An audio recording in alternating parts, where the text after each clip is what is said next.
Okay, so we were talking last week about how bone is made, and there were two ways that bone was made: intramembranous and endochondral. Intramembranous is the first way we were discussing, and the formation of it, the ossification center and the osteoid was the kind. We discussed how it was kind of like a like a fluid kind of stickiness that traps the osteoblasts, and they turn into osteocytes, and then these osteocytes kind of get trapped in there, and eventually they're going to become the individual cells that make up the bone.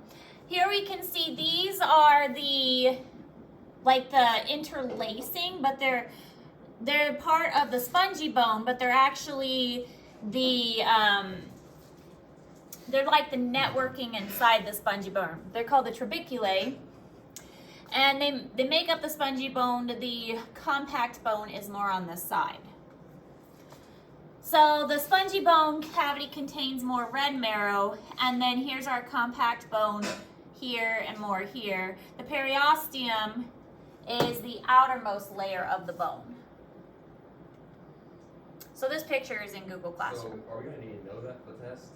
Because that's more like labor. You would need to know kind of the, honestly I haven't written the test yet, so I don't know what's on the test. It is, but you need to know like the basic process of it. Like, so you would need to know the difference between intramembranous and the endochondral, like how the bones are made. So the general how they're made. So endochondral ossification, so that would be the second type of formation. So Friday we discussed intramembranous ossification. Endochondral ossification is the second kind. So not so much the labeling, but kind of the process behind it, if that makes sense. Endochondral ossification is the part that is the type that is more common in the long bones. So the intramembranous one was the collarbones and then like the bones of the skull. That was, we talked about the soft spots on a baby's head and how the soft spots are going to start off as a membrane and then ossify together and form those joints in the skull, the fibrous joints. Joints is something we're going to talk about later on because that goes with the skeletal system. But those soft spots are going to join together as the baby's skull forms and gets more solid. But the endochondral ossification, this is the bones of the arms and the legs, and they will lengthen over time. So the bone develops by replacing hyaline cartilage templates. So the hyaline cartilage forms the shape of the bone originally, and then it's going to elongate, and the bone itself is going to be, the cartilage is going to be replaced by bone over time. So chondrocytes are the name of the cells that make up the cartilage.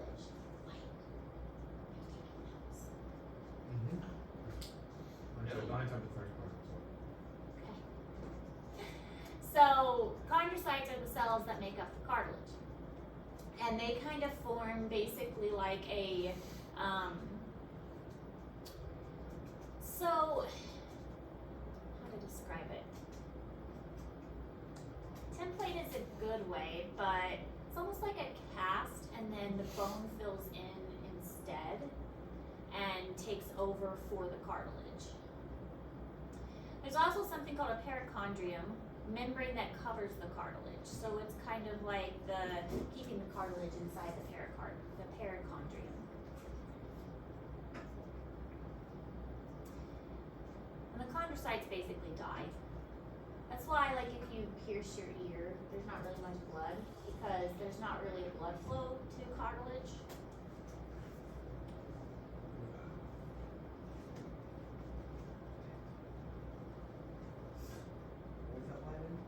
It was good on the leg.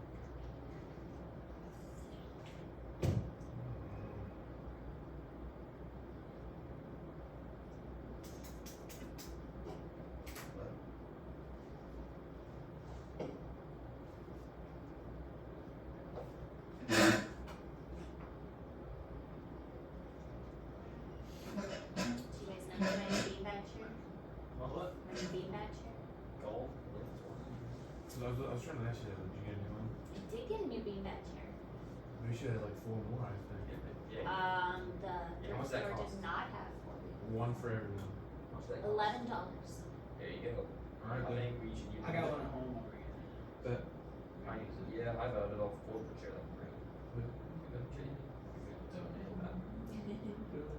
No, I'm not done yet. I use it a lot. My kids were sad. They thought it was for them. I was like, no, it's for school. Like, why don't you ever get cool stuff for us, Mom? Because she likes us more. Santa, I almost said I got you a swing. No, Santa got you a swing. Santa got you a swing in the living room. You get a swing? I didn't tell you have a Sign swing me in up. our living room. Sign me What? up. What kind of? It's like a hammock swing. It's like a sensory swing, and it's in the middle of our living room. So our kids have a swing in our living room. Isn't that awesome? It's like strong enough. It can hold up to like 200 pounds. I can sit in it, so Oh. it's quite fun. I sit in it quite often. Brain, you Does can't that not sit cause any like more than Fights. 200 pounds. or, like Structural damage? yeah? Because it's on a beam. Our living room has a beam. How they get out there? What? How they get out there? It like hangs down. It's like a hammock. Should they put like a one of them? I installed it while they were sleeping last year on Christmas Eve. Santa did actually. You Santa did. Oh, it's so much fun. They love it. Wait, what? It was a Santa Wait, gift Santa? last Hmm? year. Huh? Samuel. Where is he? They love it. It was one of the best presents. So yeah, we have a swing in our living room. They play on it all the time, and they just get in there and just like, so much fun. Rather than jump into it. Oh, they've done like parkour with it, like swinging across the living room, and it's so much fun. As an operating, like, come out. We have the coolest house. We also have a big net. I think I told you about the net. Big net in the backyard that goes from our tree across to our patio and across so they can just like climb up the tree into the net. And You have an entire jungle in your house. yes, it's amazing. Okay, but part of it is because I want it. Oh. So I get to play in it too. So I build these things for them because I want it. Also, I'm thinking of getting us get them a hot tub for Christmas so that I Get can. my brother. We need Santa. We have this tree. Santa may get It comes them out a in, like, 4 hot days tub for from Christmas. base. May. We were So gonna that- put One for you and We did that. in the It's in good the- investment. Why It didn't work though. In the creek. So that I I think I may saw your have a brother hot the tub other day, for actually. Christmas. I was What? like, I guess I was another day because I was leaving school. Do you drive a white truck? I do not. Is he? Who? Husband? No. Okay, I didn't know. Okay. But yes, those are the things I do at my house because I'm living vicariously through my children. Swings in the living room, nets in the backyard, like way up high in a tree so my children don't kill themselves. Good times, good times. Anyway, endochondral ossification. So the bone starts off as cartilage, and then the cartilage is slowly replaced by bone. And this is like, called, Just like as you get older. Right? yes, so this is called an epiphyseal plate. And the epiphyseal plate continues to grow until you stop growing. And once you stop growing, this will be completely turned into bone. So this is also called a growth plate. This growth plate will continue to grow until you stop growing. So all of my children, because all my children are still young, 13 and under, and so this is still open in all of my children. You guys are probably pretty maxed out and probably not going to grow a lot longer. So your epiphyseal plates are probably closed at this point, or at least getting close to being closed. So if you were to have an x-ray, you would be able to very easily see this on your long bones. So your long bones, like your femurs and your tibias and your fibulas and your humerus and all of those bones. Now in a young child, it's going to look more like this. So this is called the secondary ossification site. This is where the turning into bone is happening secondary. And this area down here is called the primary ossification site. So this is where it starts to turn into bone first. This is where it starts to turn into bone second. And so the nutrients are going to go in here first and start to harden this part, because this was cartilage first. and this starts to turn into bone, and then this starts to turn into bone second, and so it's the secondary site. So this is also why joints are very flexible in young children, because there's a lot of cartilage in the joints, and it's not until later that the secondary part starts to turn into bone. So capillaries are going to penetrate the cartilage, and once the capillaries penetrate the cartilage, that's when the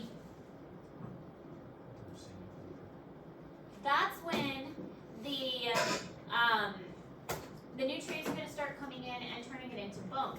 And the chondrocytes are dead when it's cartilage, so the chondrocytes can't really do much until the capillaries get in there and start bringing the nutrients necessary for the bone to turn into actual bone. So it's going to happen in the center, which was called the diaphysis first, and so that's the primary ossification center. Cartilage and chondrocytes continue to grow at the ends of the bone. That's going to increase the length. So basically, the middle of your bone, the shaft of the bone, the diaphysis, that's going to turn into bone first. And even though it's remodeled a little bit by the osteoblasts and the osteoclasts, it kind of stays in that elongated area. And it's really the ends of the bones, the epiphysis, that's going to do a lot of that changing. It's going to grow and it's going to extend and it's going to be remodeled the most. And so that secondary ossification center is going to be extending and extending and extending throughout puberty and throughout adolescence until you reach your adult height. There still will be a little bit of changing, especially if you're in athletics. As you strengthen your muscles, your bones are going to be strengthened too. Because if your muscles are getting stronger, your bones have to get stronger to accommodate stronger muscles. So your bones will be modified to support stronger What if they muscles. don't? What if they don't? Yeah. Then the muscles will pull against a weak bone and you could actually break your bones. Much easier. Impressed?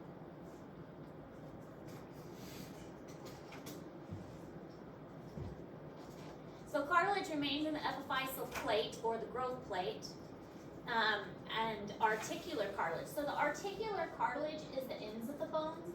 It articulates at the joint, so it articulates with another bone. That's what articular cartilage means. It is smoothing at the joint, and it is making it so that bones don't rub against each other. It's articular cartilage. Or cartilage, it's like the thing between bones to make sure they don't touch. Yes. Yeah, so they don't rub against bone doesn't rub against each other. Where it's just, what is it? Just a plate. It's like two bones coming together so the two bones don't rub against each other. That's what Articular cartilage. cartilage. Yeah. And we'll look at pictures of that when we get to the joints because we're going to talk about joints too. But that'll be after next year.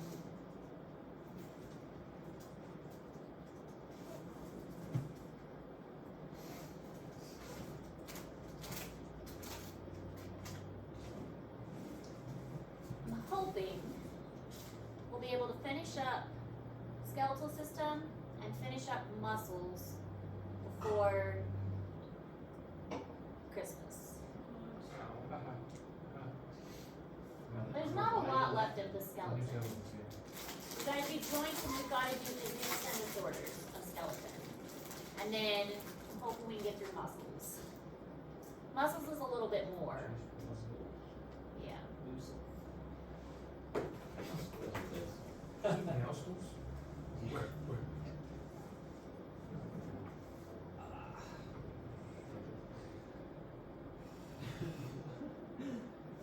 Wait, no, are you playing video games right now? He's watching film. Alright, so epiphyseal plate is the area of bone growth in long bones, also called the growth plate. And there's a reserve zone. This is closest to the epiphyseal end, and it contains small chondrocytes. It secures the epiphyseal plate to the osseous tissue. Otherwise, the epiphyseal plate could just kind of like slide around. So this reserve zone kind of keeps it attached and makes sure that it doesn't fall off. So there's a lot going on with the growth of new bone within that epiphyseal area.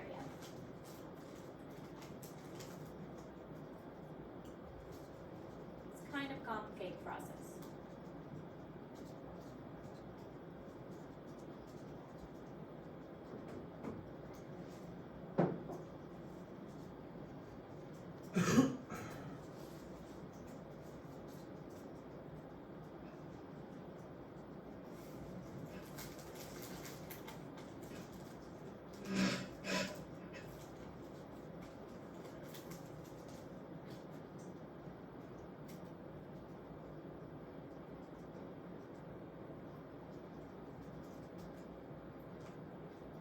And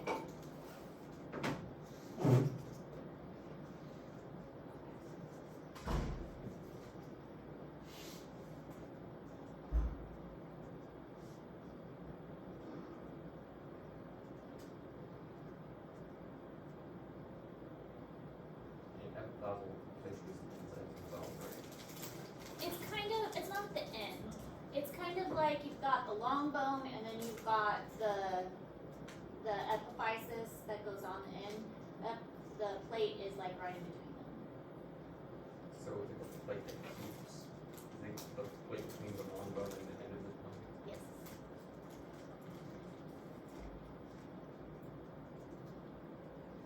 Look, I've got an arm on a skeleton that's off. I can show you. So we've got the epiphysis, Okay. diaphysis. Plate would be right about here. So the epiphysis is the end of the end of the bone. Yes. Epiphysis, diaphysis. Plate would be right about here.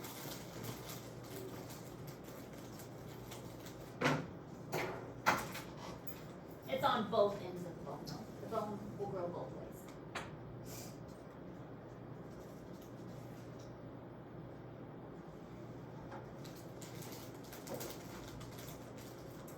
Okay, so there's also something called a proliferate zone, and it makes new chondrocytes to replace a diaphysis at the end.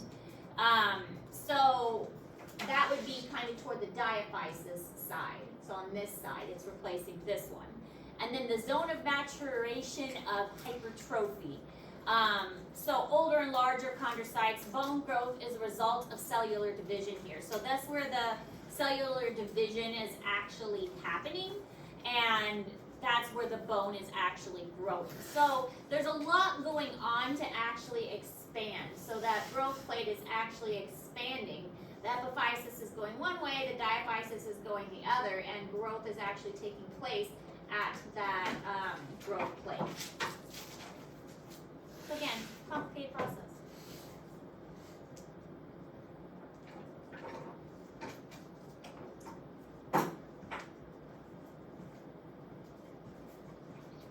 All this random knowledge. Yesterday I was racing my daughter to algebra. Did good until I got to fractions. Apparently I forgot how to do fractions.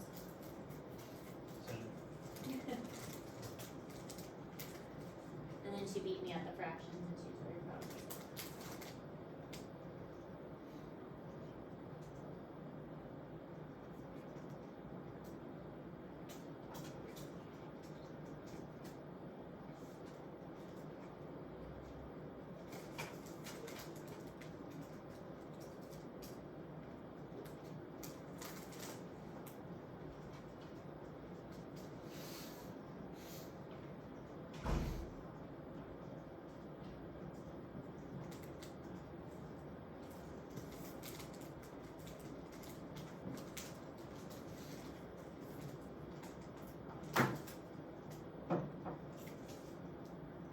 So is the diaphyseal end the end of the long bone?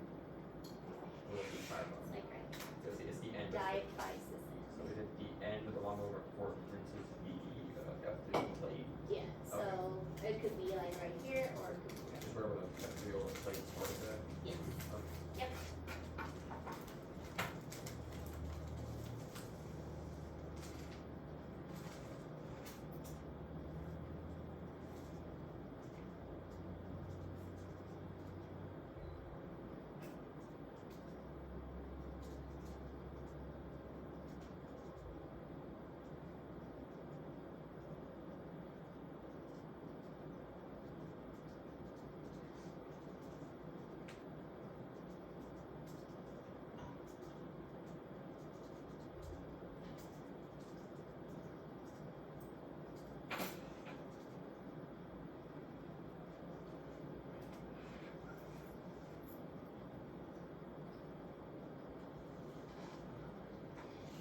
Zone of calcified matrix.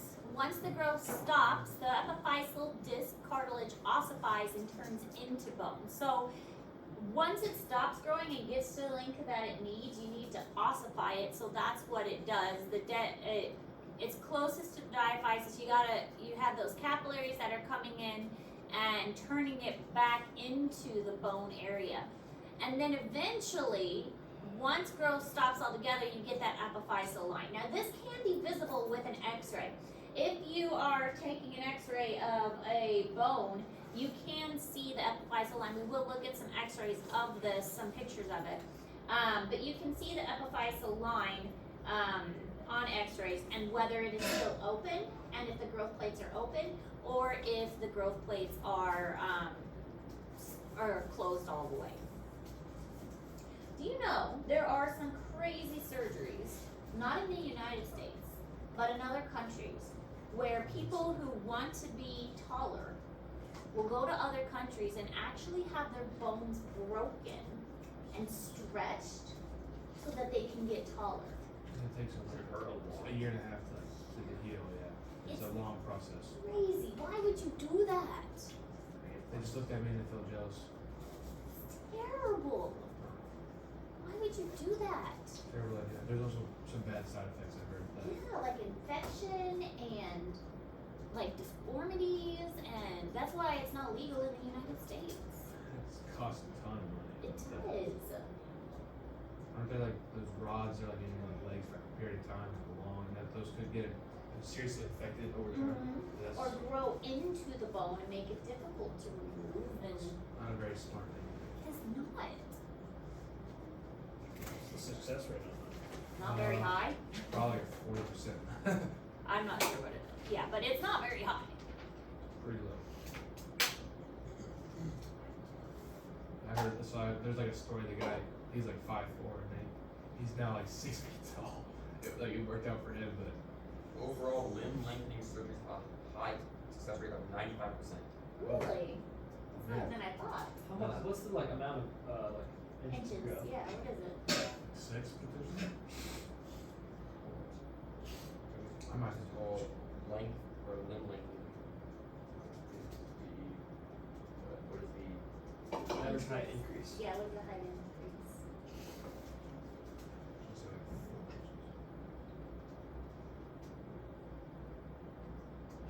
two or three inches? Oh man, I wouldn't say Just that's for a very good. couple inches? If it's 5 Why? inches, then that's definitely more. Lengthening more than 3 inches at one bone is associated with higher complicated risks, but on average, around 2 to 3 inches. Just for a couple inches? Well, Ah. thanks. Just put that in your shoes. I could be 6'10", man. Flyling could be 6'10". Why would you do that? And then you just like Because you gotta be tall. They what is it? Duh. You go back. They're embarrassed. Got distracted. I did too a little bit.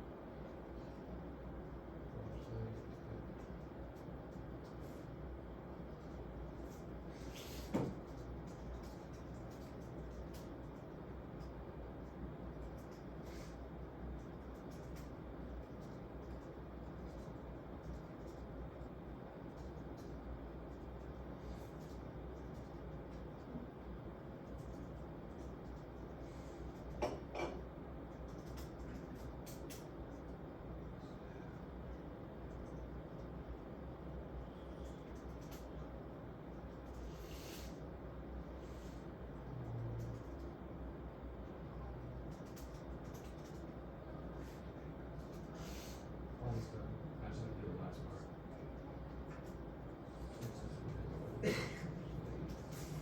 Are you taking this break? Yeah. Are you good? Alright, so appositional growth is growth in diameter or thickness. So not only do bones grow in length, they can grow in thickness too. And this goes back to the osteoclasts and the osteoblasts. Again, the blast build, the clasts destroy. So they can make the bone thicker or thinner depending on the body's needs. So if this is going to lengthen, there's going to be a lot of remodeling that needs to take place here. You're going to have to cut some away, you're going to have to rebuild some in order to make that bone the necessary thickness that it needs. So with bone remodeling, and in the adult life, about 5 to 10% of the skeleton is remodeled every year. So it's really interesting to think about that your skeleton is remodeling about 5 to 10% of it in a year.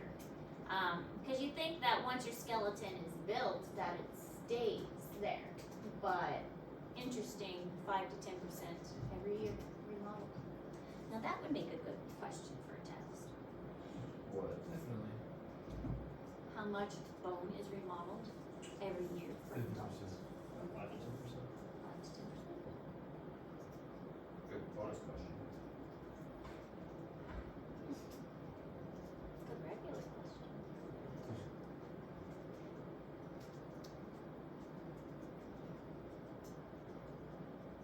Is it per year? Is that what Mm-hmm. Every year.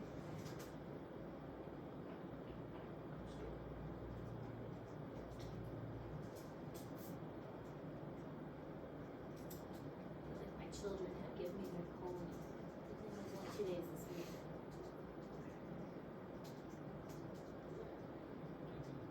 What Brady to do? Sink. Zinc and elderberry, I will. Huh? Zinc and elderberry. Who's that? Elderberry? It's an elderberry. Zinc is elderberry is a supplement that is really good. Like if you take it early on when you first feel the symptoms of the cold, it helps you get over the cold quicker and not have it as severe. Philip Rivers has 10 kids. Yeah, he just has a new A lot of kids. He's him. lazy. He is him. I actually went up to Dayquil, ibuprofen, and vitamin C. I don't like Dayquil and stuff because it makes me feel sleepy and yeah.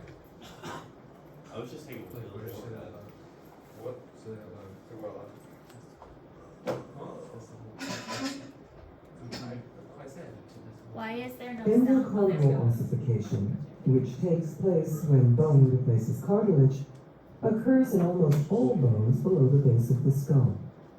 Endochondral ossification begins when mesenchyme cells crowd together in the shape of the future bone and develop into chondroblasts. The chondroblasts secrete an extracellular matrix, forming a hyaline cartilage model. Surrounding mesenchyme cells then condense to form an outer covering called the perichondrium. The chondroblasts become encased in the secreted extracellular matrix and differentiate into chondrocytes. Chondrocytes undergo continual cell division, resulting in interstitial growth that increases bone length. Appositional growth also occurs, where new chondroblasts continually develop from the outer perichondrium, secreting new matrix material, which results in increased bone model width. As the hyaline cartilage model grows, the central chondrocytes hypertrophy, and the surrounding extracellular matrix calcifies. Nutrients can no longer diffuse through the calcified extracellular matrix, so the encased chondrocytes die, leaving behind open spaces. A growing nutrient artery then passes through a small hole in the perichondrium, known as a nutrient foramen, and burrows into the central region of the calcifying cartilage model. This stimulates new cells in the perichondrium to differentiate into osteoblasts, eventually forming the periosteum. As periosteal capillaries grow into the calcified cartilage, and chondrocytes hypertrophy and die, a primary ossification center grows within the shaft of the bone. Osteoblasts gradually replace the calcified cartilage and begin to secrete bone extracellular matrix, known as osteoid, which forms spongy trabecular bone. Invading osteoclasts break down some of the central trabecular bone, forming a medullary cavity in the diaphysis or shaft of the bone. The surrounding bone is ultimately replaced by compact bone. Branches of the epiphyseal artery invade the epiphyses, inducing the development of a secondary ossification center, where cartilage is replaced by bone, but no medullary cavity is formed. Finally, the hyaline cartilage covering the epiphysis develops into articular cartilage, while the hyaline cartilage between the epiphysis and the diaphysis remains and forms the epiphyseal growth plate.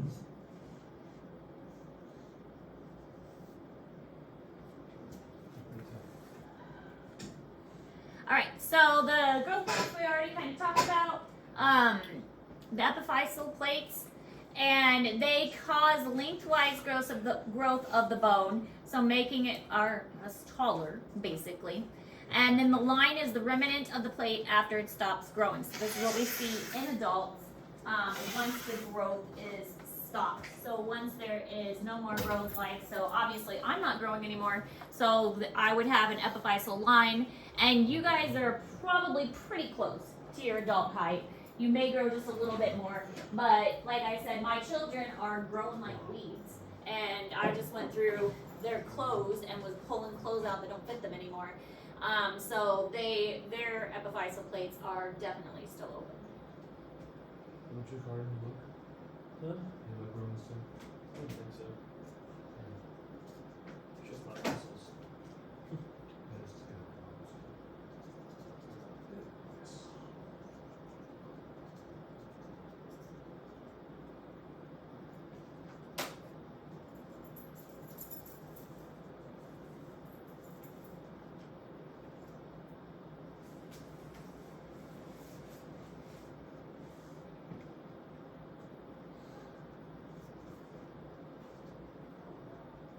Also, I have heard that I am getting a TV soon.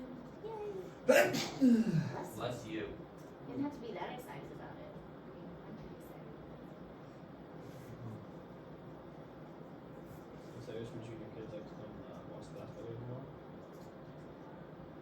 We need more fans against Wolves. Yeah, I It'll be a big rivalry game. meeting yourself. I'm gonna have Time's a career high. The boys started like 7. I'm gonna have a career high. Damn. Why? I have one doctor's plate.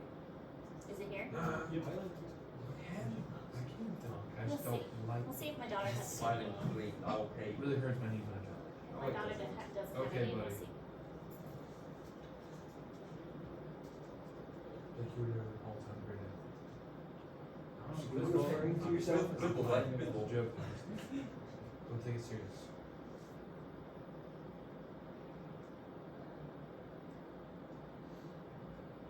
Where's your college stroke?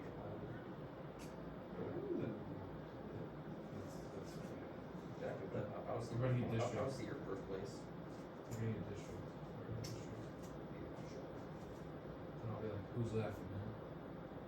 I'll see still you. I hope we catch a fat district up.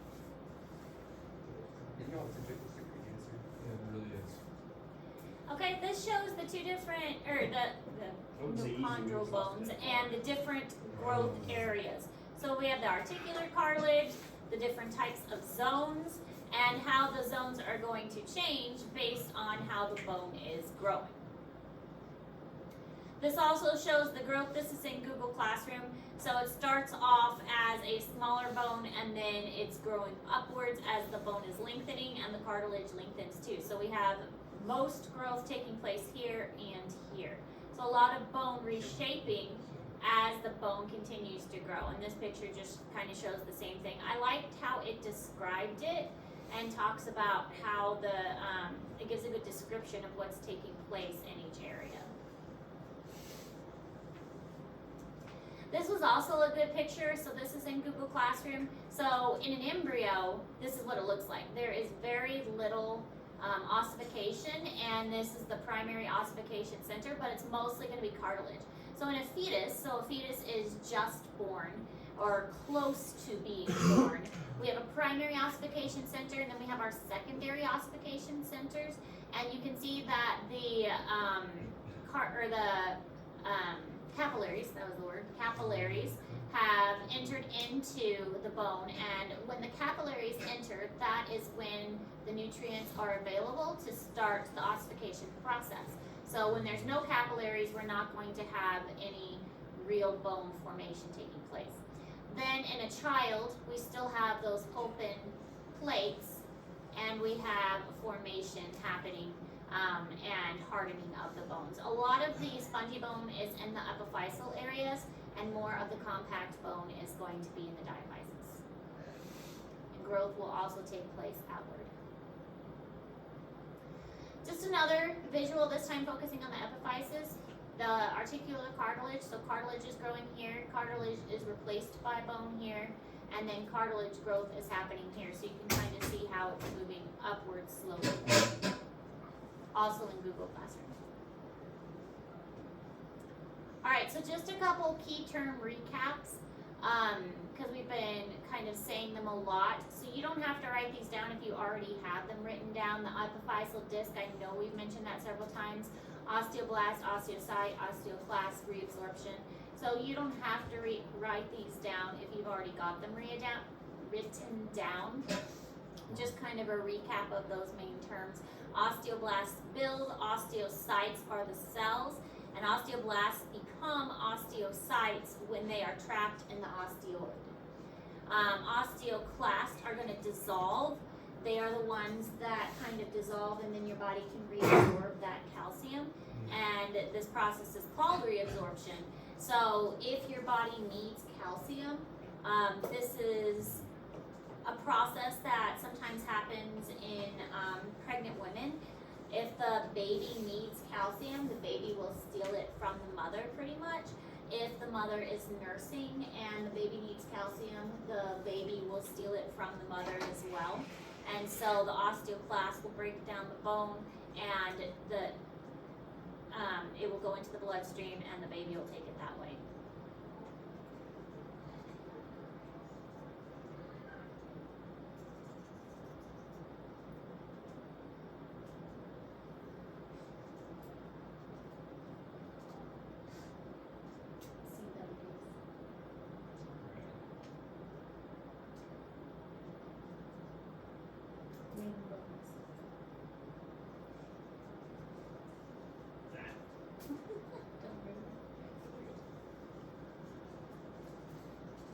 If you said the first letter of the easy.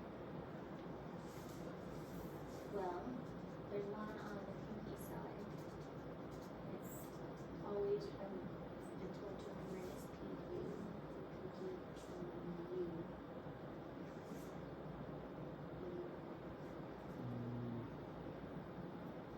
So it starts with Oh, it doesn't read these. H.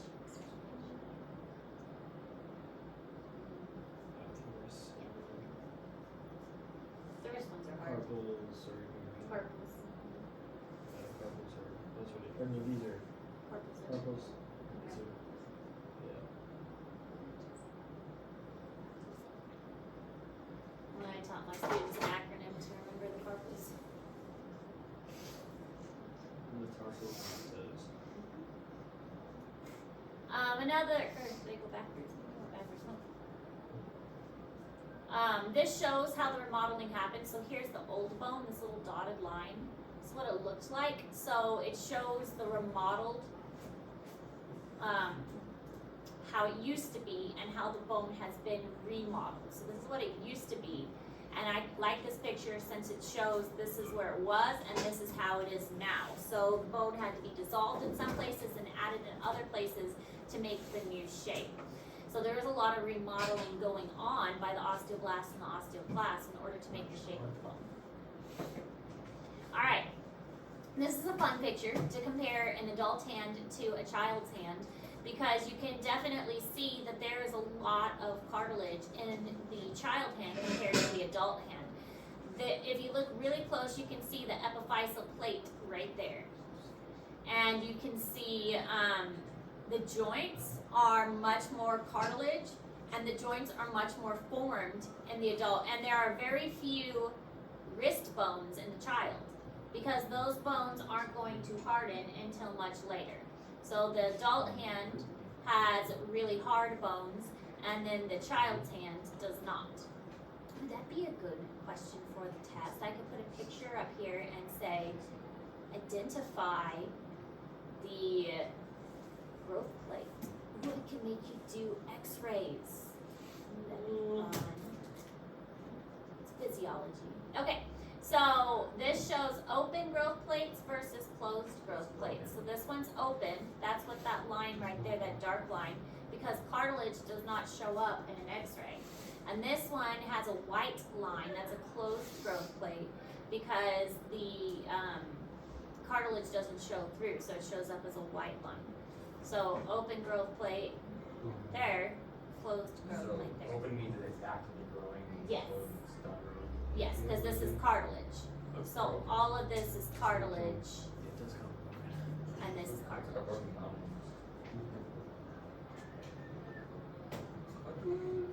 It's a I lot. think we're almost done. Maybe. It is a lot. You can handle it. What- You're smart students. what- So after a bone is constructed, it needs to be reformed through a person's lifetime. This is called bone remodeling. Refers to the continuous process of bone absorption and then its deposition. So the osteoclast and the osteoblasts. At least some new bone is being formed constantly. So for compact bone, it's about 4%, and for the spongy bone, it's about 20%. So spongy bone is much more likely to be remodeled than compact bone. Compact bone is not as likely to be remodeled. It's the spongy bone that is remodeled more often, which makes sense because it has more surface area too. So if your body needs more calcium, the spongy bone is going to be its first source to break down. So the spongy bone that tuberculate is going to be the first source that your body goes to get calcium necessary. The compact bone is not as likely to be used.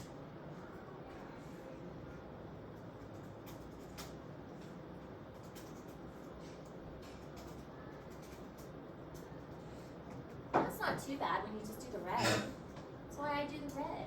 Yeah, but I do all things. Well, you're an overachiever. That's also probably why you do so good on the tests. Wala wala lang siya ng ulang.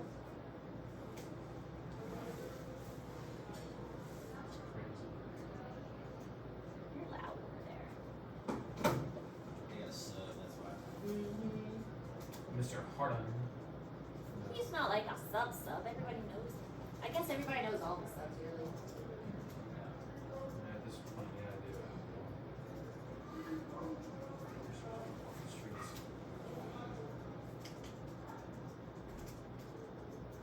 Ooh, that's right.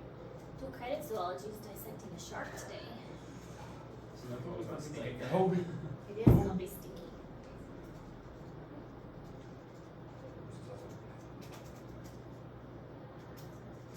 So I think we should call people and break them down and see how that We use you. We use you as the definition one. Since they get to dissect the shark. We use you. So last week, double shark, we all group. The sharks I can't break have it down. We don't see it now. Oh, I guess our class is almost over. Look at that.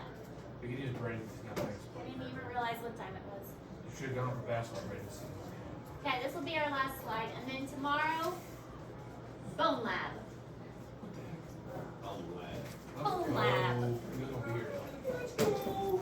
It's another lab that's easy to make up.